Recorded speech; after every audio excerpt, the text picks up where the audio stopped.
Bienvenido de nuevo. Hoy es lunes 15 de junio y hoy nos acompaña el profesor Jeffrey Sachs para discutir si, la paz podría estallar en Irán. Así que, gracias por venir. Ahora vemos que Trump anunció que se ha llegado a un acuerdo. Una vez más, se podría querer ser optimista, pero ¿cómo ves este trato? ¿Qué tan sostenible es? Porque implica algunas concesiones dolorosas. Sé que muchas personas en los Estados Unidos, así como posiblemente la mayoría en Israel, no quieren esto. Así que si añadimos al hecho de que los EU no tienen una gran historia en términos de implementar este tipo de acuerdos, especialmente con Irán, ¿cómo justificar este optimismo ahora? Por supuesto, tenemos que ser extremadamente cautelosos porque los detalles de lo que supuestamente se ha firmado y ahora todas las partes, Irán, los Estados Unidos y los mediadores pakistaníes han dicho que se ha firmado un acuerdo. No conocemos los detalles y vienen muchas etapas. Y de lo que sabemos y en cualquier caso podría desmoronarse con bastante facilidad. Entonces, ¿qué sabemos? Sabemos que las tres partes han dicho que habrá un alto el fuego y las tres partes que han hablado sobre esto, debo decir. Dos de los antagonistas, los Estados Unidos e Irán, y el tercero siendo el mediador Pakistán. Esto no incluye a Israel, así que Israel no es una parte formal de este acuerdo hasta donde sabemos. El acuerdo parece pedir un fin de hostilidades. La frase que usó el anuncio pakistaní fue un fin permanente a las hostilidades. Aparentemente vienen fases, dos fases amplias. Uno es reabrir el estrecho de Hormuz y el petróleo y gas internacionales. Tráfico. Y la segunda fase trata sobre los problemas nucleares. Parece, según los anuncios, que el acuerdo no incluye otros tipos de demandas que tenía Estados Unidos. Érase una vez se puso sobre la mesa acerca de los sistemas de misiles de Irán o su apoyo a otros grupos en la región, como Hezbolá.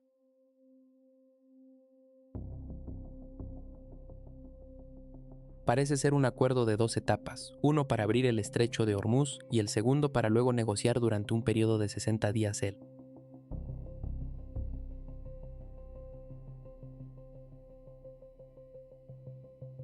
Algún tipo de resolución sobre el tema nuclear en el que Irán debería, en cierto sentido irrevocablemente, pero no producir o adquirir a través de la compra u otra manera un arma nuclear, y las sanciones de EU y otras sanciones internacionales, sanciones económicas, serían levantadas.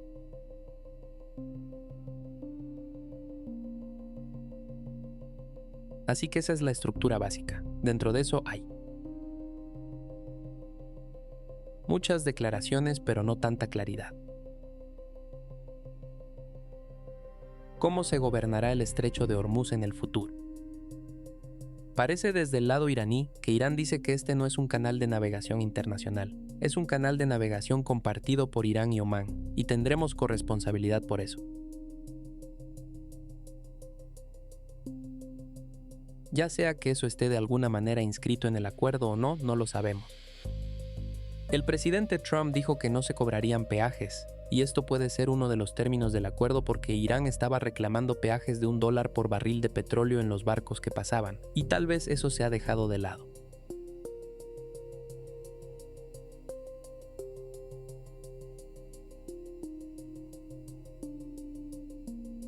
En el otro lado hay declaraciones que Estados Unidos descongelará activos iraníes que están congelados, y un número que se menciona es $25 mil millones.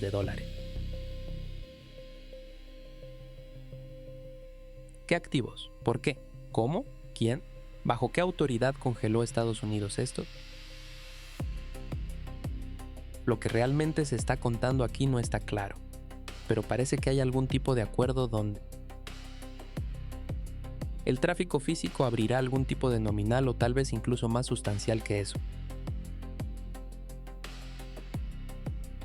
El control iraní y omaní sobre el estrecho continuará y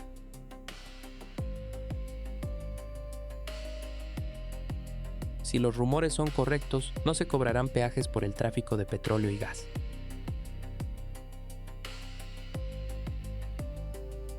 Pero por el otro lado, los EU descongelarán un camión. Una cantidad significativa de activos que fueron congelados de antemano. Ahora Israel no es parte de este acuerdo, y ciertamente el gobierno de Netanyahu no estaría de acuerdo con uno de los cruciales.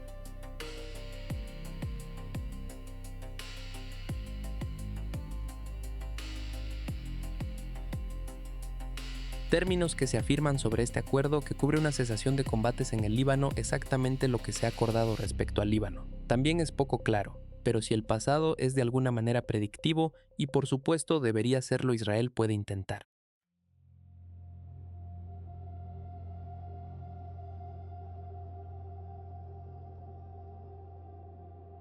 Socavar o destruir el acuerdo continuando el bombardeo en Líbano, o encontrando un pretexto o afirmando que Hezbolá disparó un dron o misil hacia Israel y ahora el bombardeo de Beirut continuará y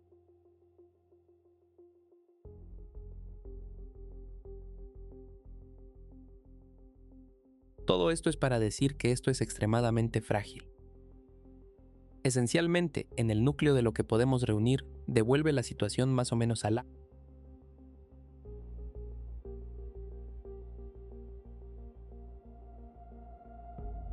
situación ex ante antes del ataque del 28 de febrero por Israel en los Estados Unidos contra Irán, con algunos cambios significativos, quizás en el control formal de los estrechos, quizás con algún descongelamiento de activos iraníes o quizás no.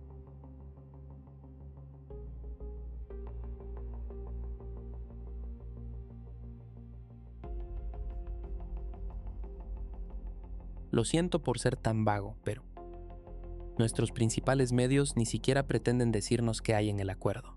Tenemos algunos informes limitados de los medios iraníes, pero aparte de eso muchos detalles siguen siendo vagos, creo que hay uno.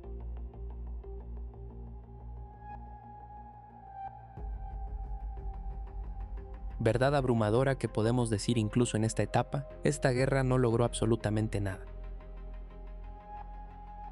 Fue inútil, fue estúpido.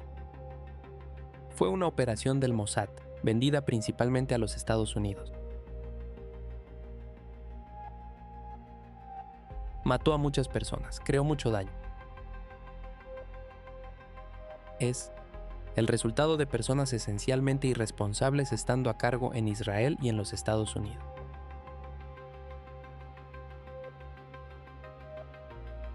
Nada bueno salió de esto, ni un ápice de logro sustantivo de ningún valor para los EU.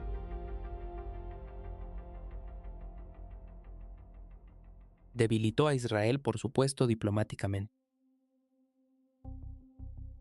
¿Cuántas veces ha llamado Trump a Netanyahu loco en términos llenos de expletivos, incluyendo de nuevo ayer la imagen de Israel en el mundo?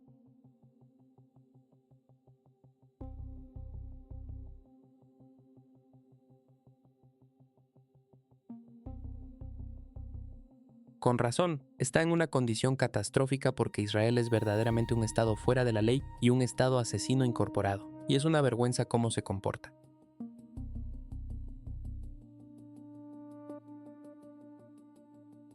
Así que Israel es el claro perdedor. Los Estados Unidos ciertamente han perdido cualquier aura de fuerza e invencibilidad en todo esto.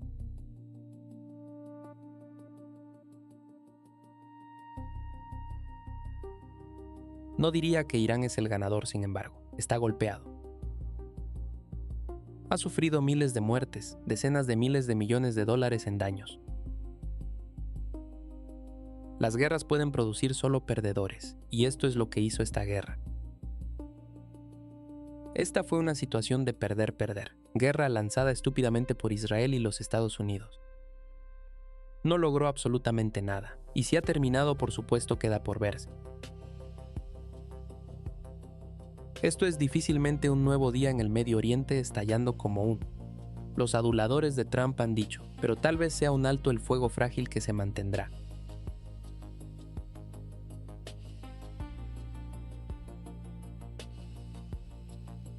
Mi bandeja de entrada ya está llena de personas diciendo que se desmoronará en 48 horas. Es un pretexto. Es un engaño. yo no iría tan lejos para llegar a esa conclusión. Ambas partes, Irán y los Estados Unidos, tienen una buena razón para que la lucha se detenga. Y así tal vez la lucha se detenga a Israel. Nunca parece dejar de pelear, pero Israel está en un estado de colapso abierto en términos del apoyo que tienen los Estados Unidos y el resto del mundo.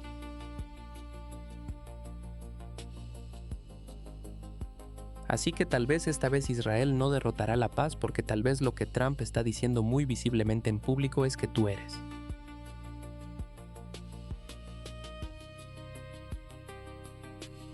Hijo de puta loco, para citar al presidente de los Estados Unidos. De lo contrario, no usaría ese lenguaje. Solo estoy citando de la Casa Blanca. Quizás eso refleja el hecho de que con la política estadounidense tal como está, y con una elección próxima y con las calificaciones de aprobación de Trump en un descenso pronunciado, no hay un ambiente para que Israel juegue sus típicos juegos desastrosos.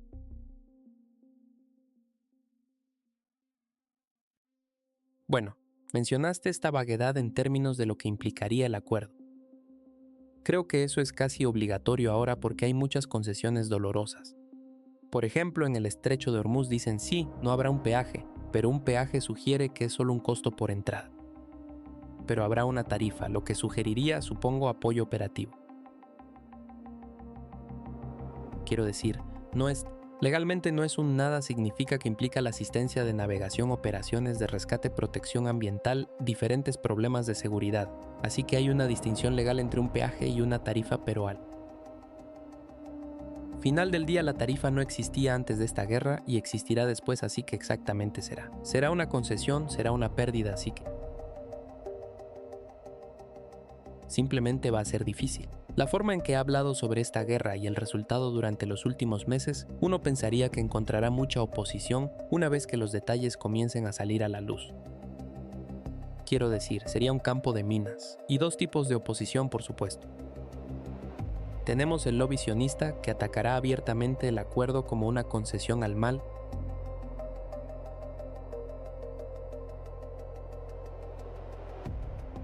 régimen. Y habrá, por supuesto, eventualmente, si nuestros medios alguna vez se deciden hacerlo y si están. Al menos algunos políticos que no son patéticos en nuestro país, cuestionando qué demonios acaba de pasar. ¿Por qué hicimos esto? ¿Qué tipo de guerra absurda fue esta? Lanzado de manera unilateral por el presidente de los Estados Unidos, sin ningún apoyo público, sin ningún apoyo del Congreso, sin ninguna explicación clara.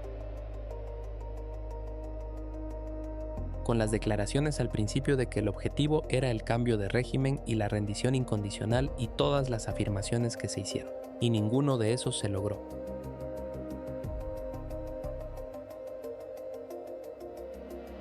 Así que en este sentido, por supuesto, merece haber y habrá críticas, pero ciertamente no estamos al final del lobby sionista en los Estados Unidos tampoco.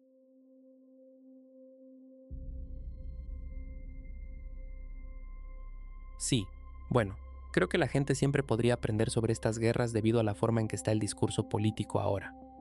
Quiero decir, te das cuenta de que cuando atacaron Irán, esencialmente la lógica era, bueno, si lo apoyas, entonces eres pro-Israel. Si no lo estás apoyando, entonces eres pro-Irán. Así es como habla la gente. Nadie comenzó con el punto de partida siendo ¿qué deberíamos lograr y cómo se puede lograr? ¿Sabes? Una estrategia real. Hacemos lo mismo con la guerra contra Rusia. Ese es el lenguaje de la juventud. Si apoyas acciones, eso debería significar si estás a favor o en contra, o pro-ruso o pro-OTAN. Pero al final del día no significa nada cuál sea tu posición. Si no puedes lograr tus objetivos, y es muy difícil explicar por qué esta fue una guerra pro-estadounidense o pro-israelí para empezar. No sirvió a sus intereses. Creo que hay un par de cosas más que añadiría. Primero, no hay normas operativas contra la guerra en el poder ejecutivo de los Estados Unidos, y ciertamente no en la mente de Trump. Así que la idea de que bombardeas lugares, matas personas, asesinas personas, esto es una norma. No hay sentido en el que algún funcionario estadounidense diría, oh, pero la Carta de la ONU no permite eso. Esa declaración no existe. Estamos dirigidos por gánsteres y con una mentalidad de gánster. Haz lo que puedas, escápate con lo que puedas. Cualquiera más es un tonto. No seas estúpido, no hay derecho internacional. Así que primero, no hay normas en contra de esto. No hay ninguna compulsión moral, ninguna compulsión legal, ninguna necesidad de justificar más que la victoria misma. Entonces viene la pregunta muy pragmática, bueno, ¿tendrá éxito esto? Y creo que probablemente sea el caso de que Trump estaba en un estado de ebriedad de un estado delirante, déjame decir, de Venezuela, en el que había algún tipo de operación interna entre la CIA y el gobierno venezolano.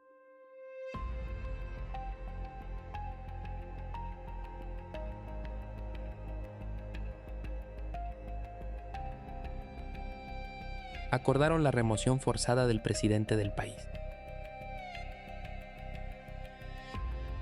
Dejó un régimen intacto, pero cambió el gobierno y cambió la política de una manera porque fue la cobertura para que Estados Unidos levantara las sanciones que se habían impuesto a Venezuela anteriormente y comenzara a enviar petróleo venezolano a los Estados Unidos.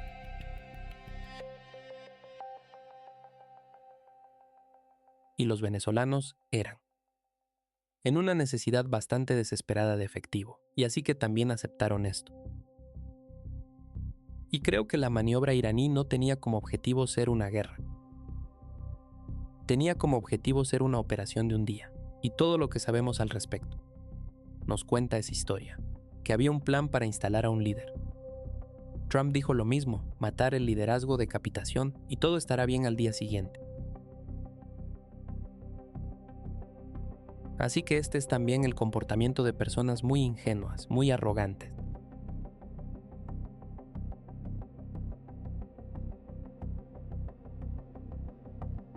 Muestra, en mi opinión, un colapso completo de la política en los Estados Unidos. Nuestras instituciones no funcionan, no tenemos revisión institucional. No tenemos un Consejo de Seguridad Nacional funcional, aparato de seguridad nacional. Ciertamente no tenemos una república en el sentido de un orden constitucional en el que el Congreso debería. O declarar la guerra, o tener supervisión sobre las acciones del Poder Ejecutivo o controlar a través del presupuesto. No tenemos nada de eso. Tenemos un pequeño grupo con mentalidad de gángster, dirigiendo las cosas ahora mismo. No funcionó para ellos. Enfrentan algunas limitaciones como resultado del fracaso de esta operación de un día. Esto es esencialmente tratar de encontrar una salida, creo. No es una rendición, no es una victoria. Muestra cuán inútil fue todo este gangsterismo y cuánto duele a los demás, a nosotros, especialmente al pueblo iraní, las 160 escolares asesinadas el primer día de la huelga en Minab.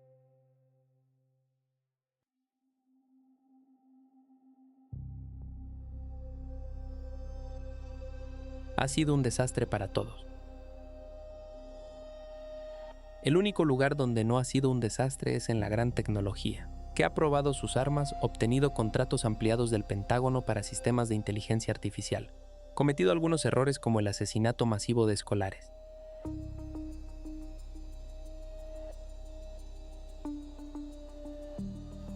Sabes, eso está todo en el proceso de aprendizaje automático y el proceso de aprendizaje de los sistemas. Palantir ha ganado, el mercado de valores israelí ha ganado. Así que los belicistas salieron adelante. El mundo sufrió pérdidas mucho mayores desde un punto de vista militar, estratégico y de política exterior. Esto no solo fue inútil, fue una pérdida. Los Estados Unidos perdieron cualquier reclamo para proteger a los países en el Medio Oriente, o para tener dominio militar, o para tener algún tipo de control hegemónico. Un punto más, Glenn, que añadiría, justo en estas primeras horas de intentar evaluar esto, los iraníes estaban sufriendo mucho económicamente.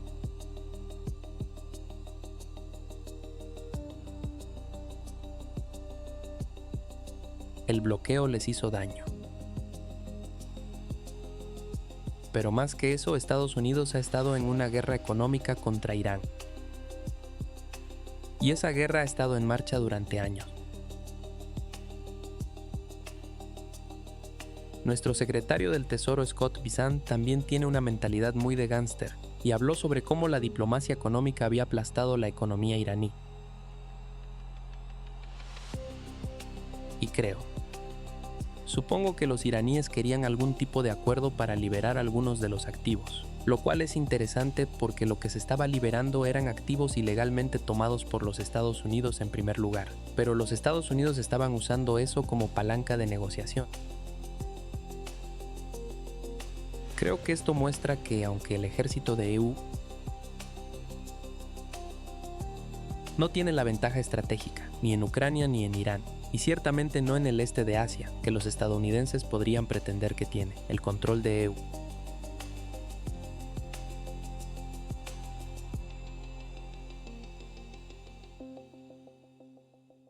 Sobre las transacciones internacionales permanece. No insignificante, tengo que decir. Creo que es un verdadero rompecabezas para mí porque las naciones BRICS a este punto simplemente no han encontrado una solución completa para el conflicto económico unilateral de los Estados Unidos porque es ilegal y se puede eludir.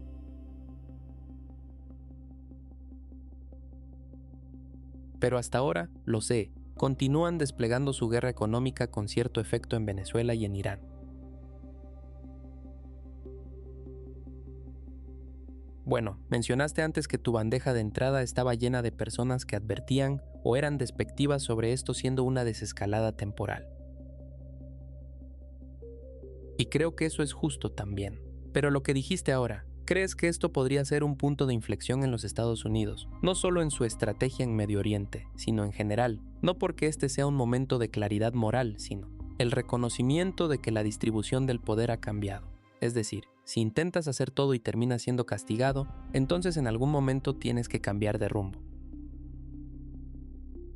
Quiero decir, lo mismo que escuché sobre las tensiones entre Estados Unidos e Israel también. Algunos argumentan que es un poco teatro, pero me cuesta ver que sea puro teatro dado cómo se trata en los medios israelíes, cómo está alimentando el descontento en los Estados Unidos. De nuevo, podría extenderse a la guerra contra Rusia.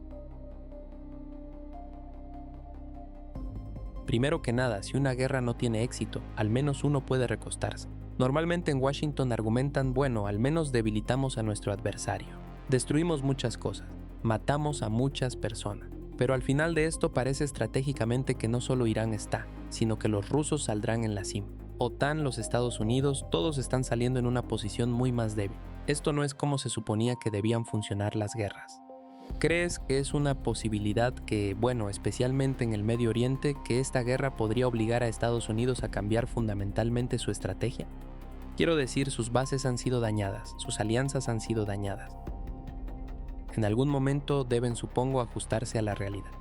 Es decir, ¿qué se puede lograr realmente para mejorar tu propia seguridad? Creo que sí, a un nivel fundamental el mundo está cambiando y el sentido del poder de EU está cambiando de una manera definitiva.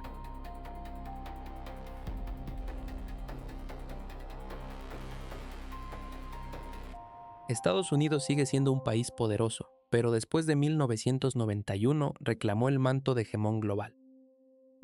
Afirmó que era el poder unipolar del mundo. Afirmó un mandato sobre todo el mundo, básicamente. Y fue expresado más claramente por Zbigniew Brzezinski en 1997 en El Gran Tablero de Ajedrez. Y el subtítulo del Gran Tablero de Ajedrez era esencialmente preservar la primacía americana. Y la idea de ese libro, muy influyente y reflexivo, incluso más importante que su influencia, reflejando la mentalidad en Washington, era que Estados Unidos necesita control sobre Eurasia para asegurar el control sobre el mundo. Y la manera de mantener el control sobre Eurasia era esencialmente debilitar a Rusia, rodear a Rusia con la OTAN, prevenir cualquier tipo de alianza entre Rusia, China e Irán, y enfrentar a los diferentes estados entre sí.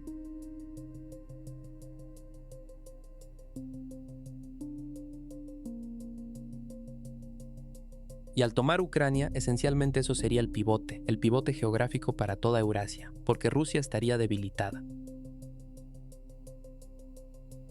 Rusia no tendría otra alternativa que recurrir a los Estados Unidos y Occidente. En ese libro es interesante, Brzezinski dice, así es como irá el mundo.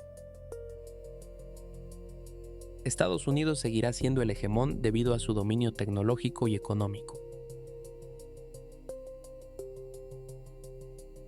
Eso fundamentalmente ha terminado. El ascenso de China en sí mismo cambió eso.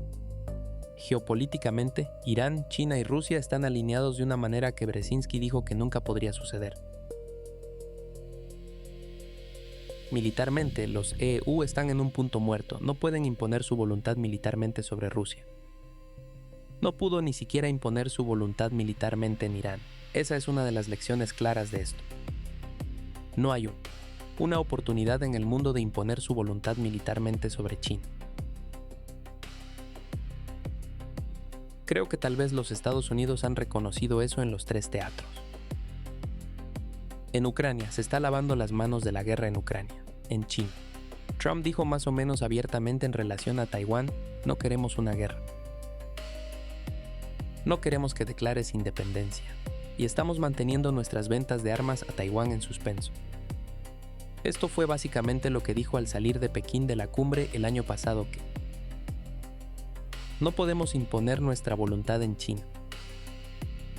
Así que, en cierto sentido, creo que lo que se está viendo es que Estados Unidos no tiene ningún tipo de control hegemónico sobre el vasto reino de Eurasia, que es, lo siento, sobre Asia en particular y sobre la parte no perteneciente a la Unión Europea de Eurasia.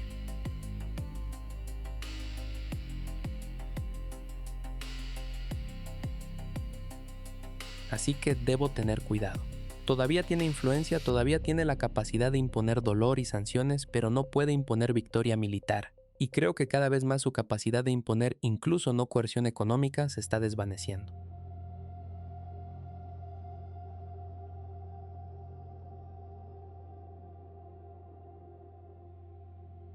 Aunque diría que jugó algún papel en lo que hemos visto ahora en relación con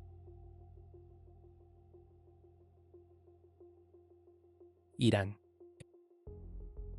Así que si pudiera expresarlo en términos antiguos, el Imperio Romano fue un imperio expansionista a través de Augusto y a través del primer siglo d.C.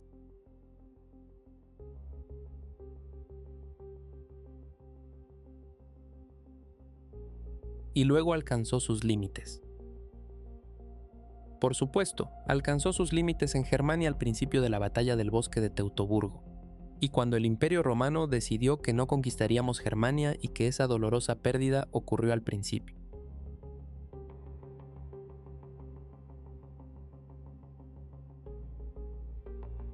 Creo que es en el 9 d.C. si recuerdo correctamente.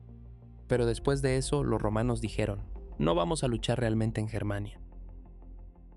Vamos a mantener una línea. Entonces, para cuando Adriano se convirtió en emperador, y creo que es 117 después de Cristo,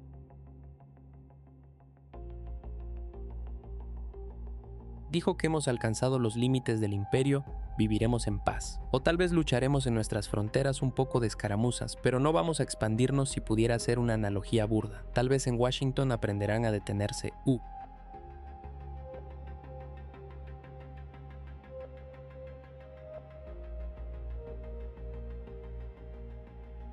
No puedes controlar, dividir, debilitar o derrotar a Rusia. No puedes controlar el Medio Oriente hegemónicamente, ciertamente no Asia Occidental con Persia o el Irán de hoy, y ciertamente no con China.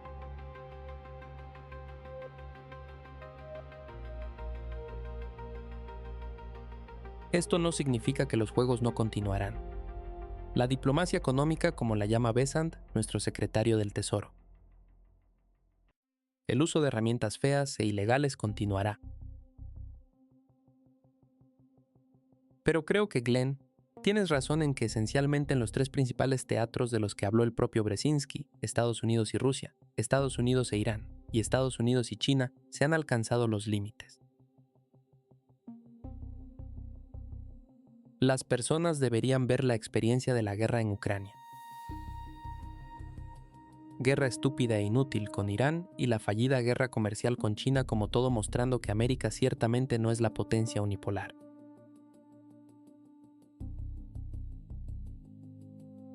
Ciertamente no es el hegemón mundial. No tiene su rip sobre el mundo, tal vez desde 40 grados de longitud.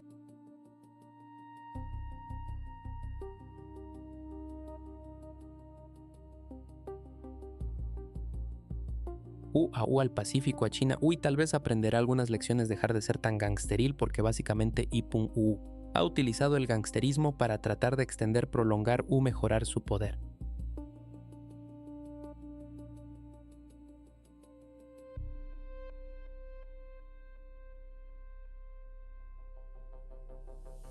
Pero el gangsterismo se vuelve muy delgado. No hay cooperación.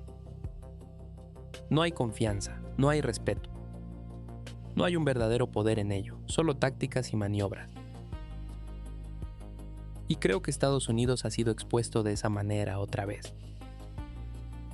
Los Estados Unidos todavía son poderosos y muy desagradables en nuestro propio hemisferio. Los eventos de hoy podrían ser seguidos por una invasión de Cuba en cualquier momento. Podríamos ver cosas más terribles. Los Estados Unidos no se han convertido en una especie de Estado benéfico que cumple con la ley internacional. Sigue siendo un malhumorado, desagradable, gangsteril.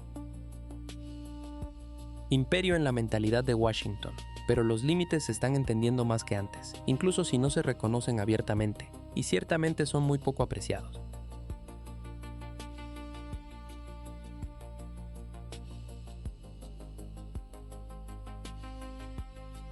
Bueno, sobre el momento unipolar, creo que la crítica clave en los años 90 era que el momento unipolar sería inevitablemente temporal, porque Estados Unidos se agotaría y luego incentivaría a los adversarios a equilibrar colectivamente a Estados Unidos. Creo que ahora la guerra contra Rusia ha acercado a los rusos a China. La guerra contra Irán acercó aún más a Irán a Rusia y China. Así que en algún momento creo que se deben aprender las lecciones de que la paz hegemónica no refleja la realidad. Y cuando las políticas no reflejan la realidad, eso es muy desafortunado. Consecuencias. Exactamente, Glenn. Y creo que hay dos cosas que la gente debería tener en cuenta sobre esto. Uno es que obtienes equilibrio. Así que presionas tan fuerte a los adversarios, que se unen y resulta que no eres tan poderoso como piensas. Y el segundo es el mito de la dominancia tecnológica de los Estados Unidos. Este sigue siendo un mito continuo, ciertamente en el mercado de valores de EU. Pero la idea de que en última instancia, y Brzezinski lo dijo muy claramente en 1997, y él estaba sufriendo de ese mito. Estados Unidos en última instancia triunfará porque en última instancia la tecnología occidental es superior, y los otros países tendrán que enfrentar ese hecho ya sea en el campo de batalla o en la economía. Y eso es, en verdad, una razón fundamental para el fracaso del momento unipolar. China compite absolutamente y de muchas maneras supera a los Estados Unidos tecnológicamente en un rango muy amplio de actividad. Pero es más que eso. Mira Irán. Este es un país sofisticado que puede fabricar armamento sofisticado.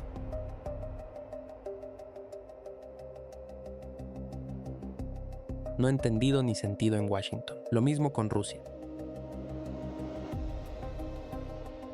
La tecnología se ha difundido. Armas avanzadas, tecnologías digitales, IA. Estos no son el dominio de Elon Musk mismo o Palantir o Israel o los Estados Unidos.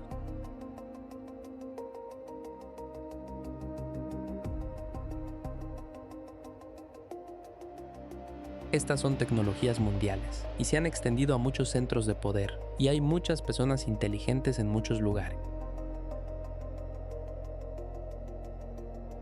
Y así, la idea de que el control último del hegemón occidental es su superioridad tecnológica necesita ser dejada de lado.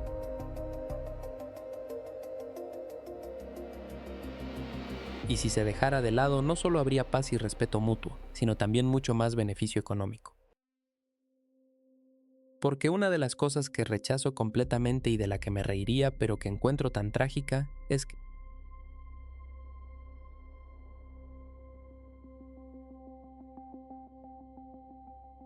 La economía global ha sido tomada por los estrategas militares que ahora ven el comercio y las finanzas como armas estratégicas en lugar de como formas de ganancia mutua y progreso económico.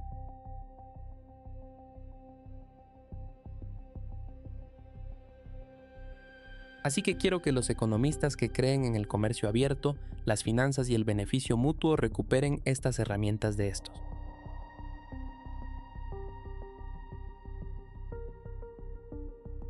Guerreros económicos como nuestra secretaria del Tesoro y otros, y nuestra secretaria de Comercio y nuestros representantes comerciales que ven todo sobre la economía en términos de guerra.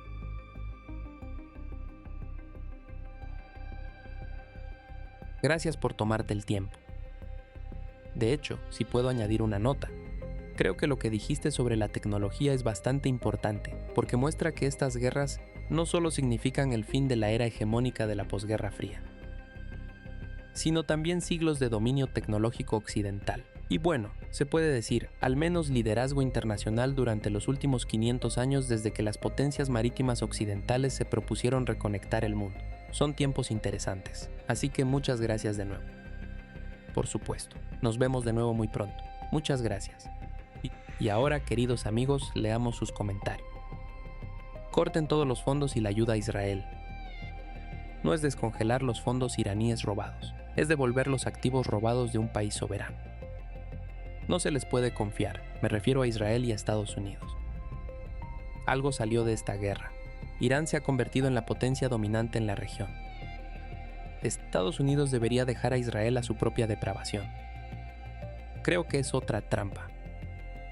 No le corresponde a Estados Unidos decidir ni una maldita cosa por Irán. Deja esa mierda ya. Gracias por su atención, esto fue Geovision Canal. Suscríbanse y manténganse al tanto de los eventos más importantes.